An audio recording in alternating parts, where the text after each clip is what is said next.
En el silencio que siguió a la ascensión de Cristo, no solo se fundó una iglesia. Se libró una guerra.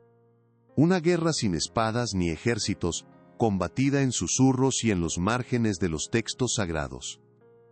Una guerra por el alma misma de sus enseñanzas, donde una voz, una de inmensa autoridad espiritual, fue deliberadamente silenciada. ¿Alguna vez se ha preguntado por qué María Magdalena fue la primera testigo de la resurrección? El Evangelio de Juan lo deja claro: no fue Pedro, no fue Juan, fue ella. La tradición nos la presenta como una seguidora devota, pero, ¿y si fue mucho más? ¿Y si ella fue la depositaria de una enseñanza tan profunda que aterrorizó a los otros apóstoles? Esto es algo que rara vez se menciona en los púlpitos. Existe un texto, un evangelio antiguo descubierto en el desierto de Egipto, que lleva su nombre, un texto que los primeros padres de la Iglesia decidieron que usted nunca debía leer. En sus frágiles páginas se encuentra un diálogo secreto entre el Salvador resucitado y María. Una revelación que no habla de leyes ni de rituales, sino del peligroso viaje del alma a través de la oscuridad. Lo que fue borrado de la historia no desapareció para siempre. Las pistas permanecen, ocultas a plena vista en nuestra propia Biblia, esperando ser conectadas. Si usted siente que hay más en las Escrituras de lo que se enseña comúnmente, quédese con nosotros. Juntos, vamos a desenterrar la verdad de la guardiana olvidada del cristianismo y a entender por qué su mensaje es más crucial hoy que nunca. Pensemos en los evangelios que conocemos. Mateo, Marcos, Lucas y Juan. Nos relatan el milagro de la tumba vacía con detalles poderosos. Pero hay una pregunta que flota, silenciosa, entre los versículos. Después de ser la primera en recibir la noticia más importante de la historia humana, ¿por qué la presencia de María Magdalena parece desvanecerse en el libro de los Hechos, justo cuando la iglesia comenzaba a tomar forma? Es un silencio casi ensordecedor. La clave podría estar oculta en un momento que a menudo leemos rápidamente. En el Evangelio de Juan, capítulo 20, versículo 17, Jesús resucitado le dice a María: «No me toques, porque aún no he subido a mi Padre». ¿Por qué esta instrucción tan específica para ella, la primera testigo? ¿Era simplemente una advertencia física, o era el preludio de una revelación de naturaleza completamente diferente? Una verdad que no podía ser tocada, o comprendida por la mente ordinaria, sino solo por el Espíritu. Esto nos lleva a una posibilidad asombrosa, una que los textos antiguos sugieren. ¿Y si la misión de María no terminó al anunciar la resurrección? ¿Y si apenas comenzaba? La teoría es que en ese encuentro sagrado, Cristo no solo se reveló a ella, sino que le confió una enseñanza más profunda, una sabiduría sobre el viaje del alma, sobre las fuerzas espirituales que se oponen a nosotros, y sobre cómo vencerlas. Una enseñanza reservada, no para las multitudes, sino para aquellos que estaban listos para ascender a un nuevo nivel de comprensión. Pero si esto es cierto, surge una pregunta aún más inquietante. Cuando María llevó este mensaje a los otros apóstoles, ¿cómo reaccionaron? La Biblia nos dice que al principio no le creyeron. Pero el Evangelio de María, el texto perdido, revela que fue mucho peor que la simple incredulidad. Fue miedo, y fue la oposición directa de uno de los pilares de la Iglesia. ¿Qué les dijo ella que provocó tal temor en el corazón de los propios discípulos de Cristo? El Evangelio de María Magdalena, descubierto entre papiros coptos en 1896, nos abre una ventana a esa habitación cerrada. El texto describe la escena. Los apóstoles están desolados, llorando y temerosos tras la crucifixión. No entienden el propósito de su misión. Es entonces cuando María se levanta, no solo para consolarlos, sino para transmitirles las enseñanzas secretas que el Salvador le había revelado en privado. Ella no habla de la fundación de una iglesia terrenal, habla de algo mucho más íntimo y peligroso, el ascenso del alma. Imagínelo por un momento. Ella les describe un viaje espiritual, un camino, a través de 7 dominios celestiales, cada uno custodiado por un poder oscuro, una autoridad arconte, que busca aprisionar el alma con preguntas sobre su pasado y sus pecados. Ella les revela las contraseñas secretas, las respuestas divinas que el alma debe dar para poder pasar y alcanzar el reposo final en la luz de Dios.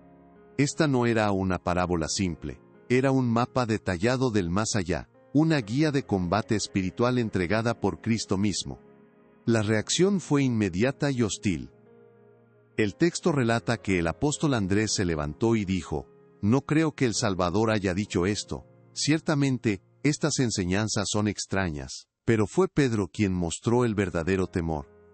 Se volvió hacia los otros y preguntó con ira: ¿acaso él realmente habló en privado con una mujer y no abiertamente con nosotros? ¿Debemos nosotros darle la vuelta y escucharla a ella? ¿La prefirió él a nosotros? La duda se convirtió en acusación. El miedo se convirtió en rechazo. Lo que María traía no era solo un mensaje, era un desafío a la autoridad que ellos creían ostentar. Aquí es donde el rompecabezas comienza a encajar. Este conocimiento del alma y sus adversarios no era ajeno a las tradiciones judías antiguas. Textos como el libro de Enoc describen jerarquías de ángeles y vigilantes caídos que interactúan con la humanidad. Lo que María estaba revelando era la aplicación práctica y personal de esa cosmología, la clave para navegarla. Pero para Pedro, un hombre de acción, de fe visible y de una iglesia estructurada, esta enseñanza interior, mística y personal, era una amenaza.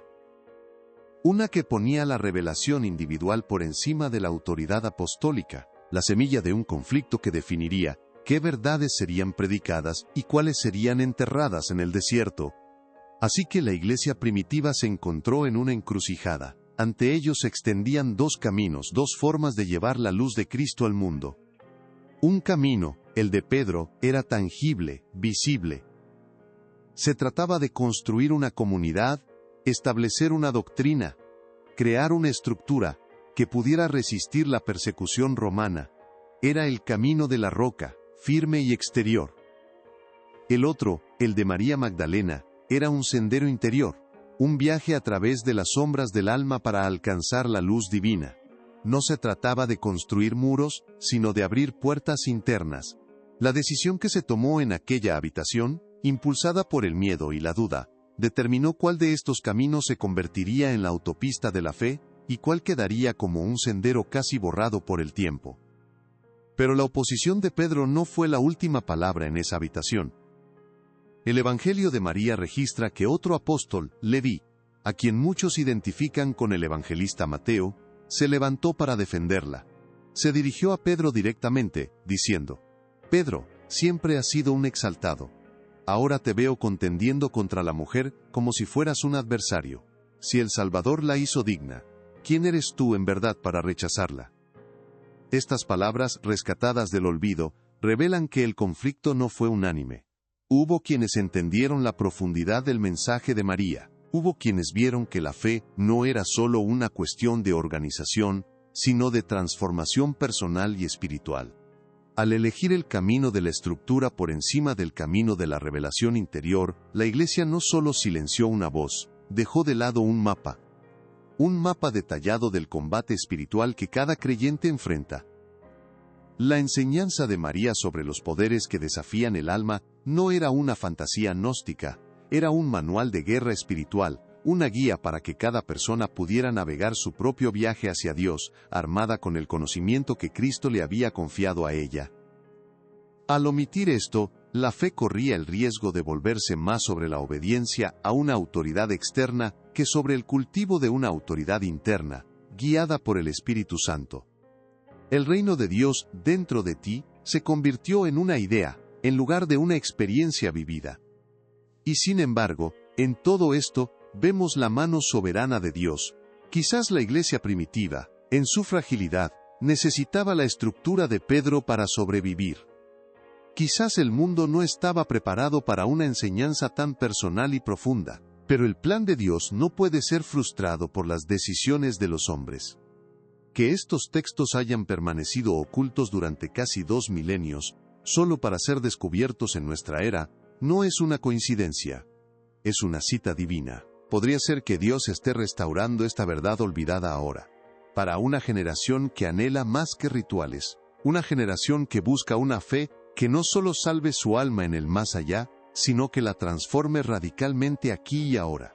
La verdad que fue enterrada no fue destruida, solo estaba esperando el momento perfecto de Dios para volver a la luz.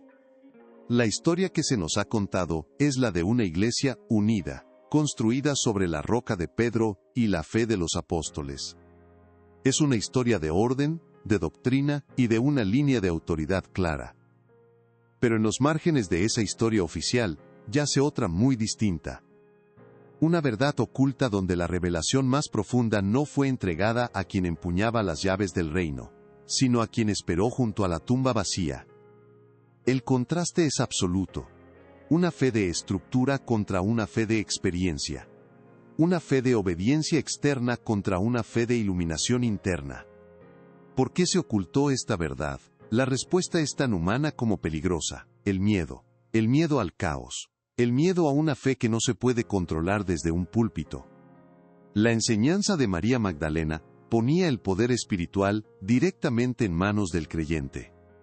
Proponía que cada alma, a través de la guía de Cristo, podía navegar los reinos espirituales y vencer a las potestades oscuras por sí misma. Para los líderes que intentaban forjar una institución capaz de sobrevivir al Imperio Romano, esta idea era una amenaza existencial. Una iglesia donde cada individuo es su propio místico, es mucho más difícil de gobernar que una donde la verdad es dispensada por una autoridad centralizada.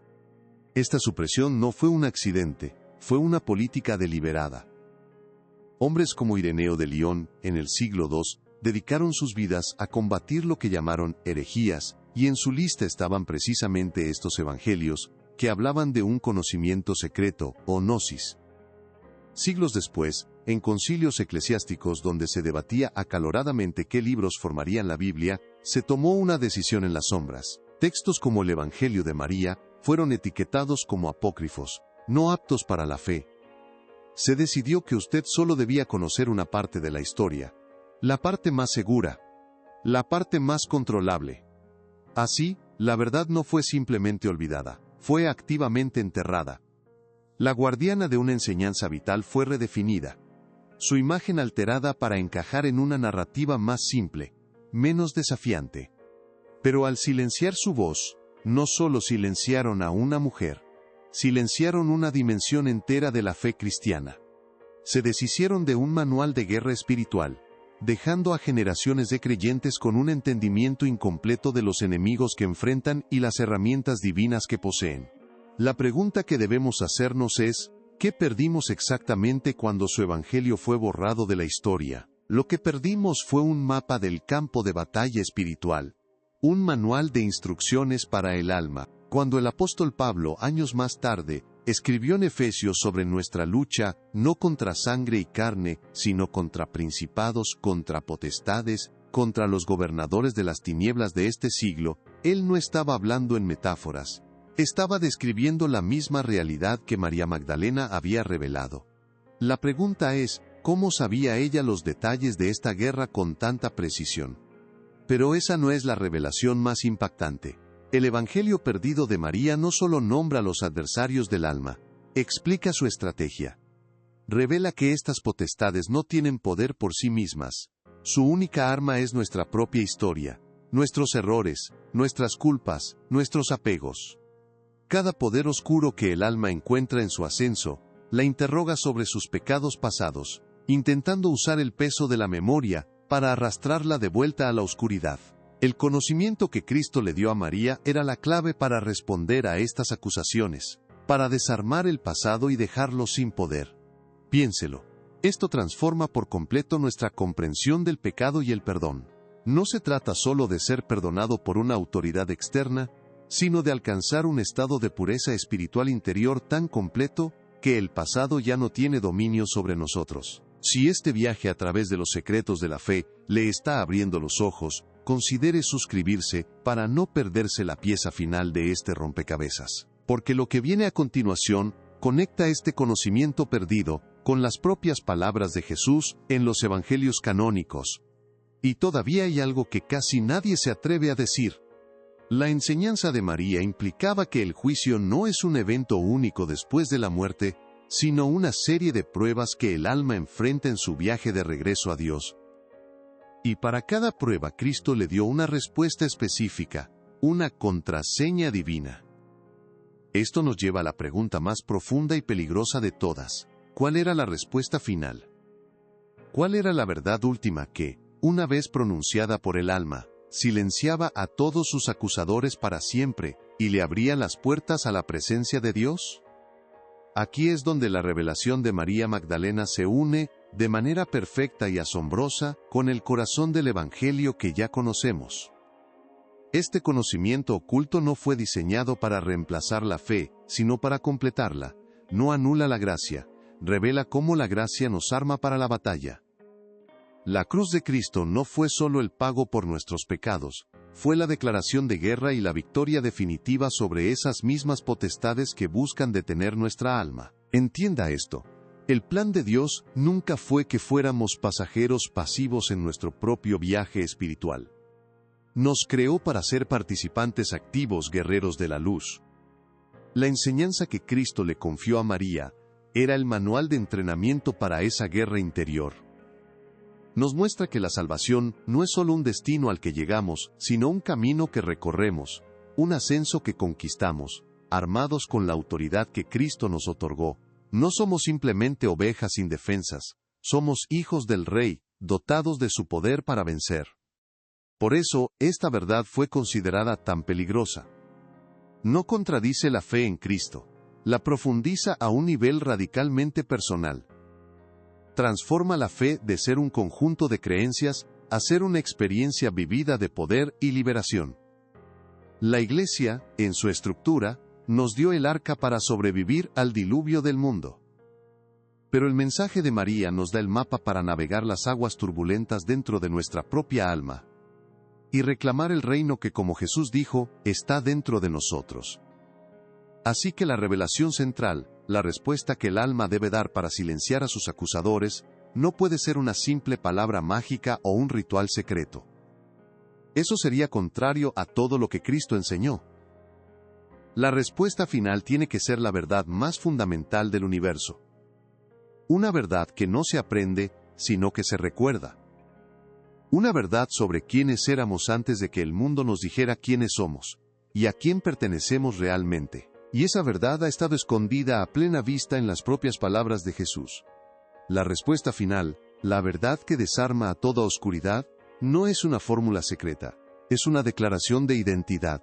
Cuando las potestades detienen al alma y le preguntan, ¿quién eres y de dónde vienes?, no esperan una lista de buenas obras. Esperan encontrar una identidad forjada en el mundo, atada a la culpa y al miedo. Pero el alma, instruida por el Salvador, no responde desde su pasado. Responde desde su origen divino. La respuesta que silencia a todo acusador es: soy un hijo de la luz. Mi pasado fue clavado en una cruz, y la identidad que me ofreces ya no tiene poder sobre mí. Vengo del Padre, y a Él regreso, a través de aquel que venció al mundo. Esta no es una verdad ajena a las Escrituras que usted conoce, está en el corazón mismo de ellas. Cuando Jesús dijo, «Yo soy el camino, la verdad y la vida», no estaba simplemente describiéndose a sí mismo. Estaba dándonos la clave de nuestra propia identidad redimida. En el Evangelio de Juan, Él ora al Padre diciendo, «Para que todos sean uno. Como tú, oh Padre, en mí, y yo en ti, que también ellos sean uno en nosotros». La respuesta del alma no es una defensa propia, es una declaración de unión con Cristo. Al enfrentarse a la oscuridad, el alma no dice «yo soy inocente», dice «mi vida está escondida con Cristo en Dios». Y ante esa verdad, toda acusación se desvanece, porque el acusador no tiene autoridad sobre el Hijo de Dios. Es aquí donde el propósito de María Magdalena se revela en toda su gloria. Ella no fue una rival de Pedro, fue su complemento divino. Pedro construyó la iglesia, el cuerpo visible de Cristo en la tierra. María guardó la enseñanza del alma, el viaje invisible de cada creyente, hacia el corazón de Dios. Uno construyó el arca, la otra proveyó el mapa de navegación para las aguas interiores. La iglesia primitiva, en su lucha por sobrevivir, eligió la estructura. Pero el plan de Dios era que, en el tiempo señalado, el mapa fuera redescubierto para que los habitantes del arca aprendieran no solo a sobrevivir, sino a navegar hacia la plenitud de su herencia espiritual. Por lo tanto, la verdad que fue enterrada no ha muerto, ha esperado a una generación con hambre de algo más que una fe heredada. Una fe que no solo promete un cielo futuro, sino que desata el poder del cielo aquí y ahora. Cristo es la respuesta, no solo como una figura histórica, sino como una realidad viviente dentro de usted. Él es la palabra que silenció a las potestades en el viaje de María. Y es la misma palabra que le da a usted la victoria hoy. La guerra silenciosa por el alma de la fe no ha terminado. Y ahora, armado con esta verdad, usted está llamado a ser un guerrero en ella. Porque en Cristo, usted no es simplemente perdonado. Usted es invencible. Esto cambia todo. El plan de Dios no fue un plan B, forzado por la decisión de los primeros apóstoles. Fue un plan perfecto con un tiempo perfecto. Quizás la iglesia primitiva, como un niño, necesitaba primero el alimento sólido de la estructura y la doctrina para sobrevivir en un mundo hostil. Pero ahora, en esta era, Dios nos está llamando a una madurez espiritual más profunda. Nos está invitando a la mesa para revelarnos los secretos que guardó para aquellos que tuvieran hambre de más. El hecho de que usted esté escuchando esto ahora no es un accidente, es una cita divina. Usted ha sido preparado para esta verdad. Mientras muchos se conforman con una fe superficial, su espíritu ha estado buscando algo más profundo, algo real. Ha sentido que hay más en las escrituras de lo que se predica, más poder disponible del que experimenta. Esta revelación no es para los de corazón débil, es para el creyente que está listo para dejar la leche espiritual y alimentarse de la carne de la palabra, la verdad completa de su herencia en Cristo. Piense en la fe de hoy. ¿Cuántas veces se siente como un eco de una verdad antigua en lugar de un poder vivo y presente? El mensaje de María Magdalena es el antídoto para una fe anémica. Nos llama a salir de las bancas y entrar en el campo de batalla interior, armados con el conocimiento de que la victoria de Cristo no es solo un evento histórico, sino una autoridad activa que podemos ejercer sobre las tinieblas que intentan reclamar nuestra alma. Nos recuerda que la fe no es solo creer, es conocer. Conocer a Dios y conocer el poder que reside dentro de nosotros. Por lo tanto, esta no es simplemente una historia olvidada, es su historia. Es la pieza que faltaba en el rompecabezas de su propio viaje espiritual. Dios está restaurando esta verdad ahora, porque el mundo nunca ha estado más oscuro, y sus hijos nunca han necesitado ser más brillantes. Lo que fue silenciado en el pasado ahora clama en el presente, no para dividir la iglesia, sino para despertarla. Para transformarla de una fortaleza que se defiende del mundo a un ejército de luz que avanza con el poder de un reino que no puede ser conmovido. La pregunta final entonces no es sobre María o Pedro, la pregunta final es para usted, ¿qué hará con esta verdad? ¿Permitirá que permanezca como una historia fascinante? ¿O la aceptará como una invitación a una fe más profunda, una fe armada para la batalla espiritual que todos enfrentamos? La elección, como siempre, reside en el corazón de cada creyente. Durante casi 2000 años, esta dimensión de la fe permaneció en silencio, enterrada bajo el peso de la historia y las decisiones de los hombres. Pero la voz de Dios no puede ser silenciada para siempre. Lo que fue ocultado en las sombras de los primeros siglos, ahora está siendo traído a la luz no por casualidad, sino por un propósito divino para nuestra generación. Usted es parte de ese despertar. Si esta verdad arde en su corazón, si siente el llamado a explorar las profundidades de la fe que han sido olvidadas, le pedimos que nos ayude a seguir adelante. Deje su me gusta, para que este mensaje llegue a más personas que buscan. Suscríbase a nuestro canal y active la campana para no perderse ninguna de las revelaciones que están por venir. Y si este ministerio ha sido una bendición para usted, ahora tenemos una forma de profundizar nuestra comunidad. Al convertirse en miembro de nuestro canal, usted bendice directamente esta obra y nos ayuda a continuar produciendo contenido edificante y revelador como este. Finalmente, escriba en los comentarios desde qué ciudad o país nos está viendo. Queremos saber hasta dónde está llegando esta luz y maravillarnos de cómo la verdad de Dios une a sus hijos de todos los rincones de la tierra.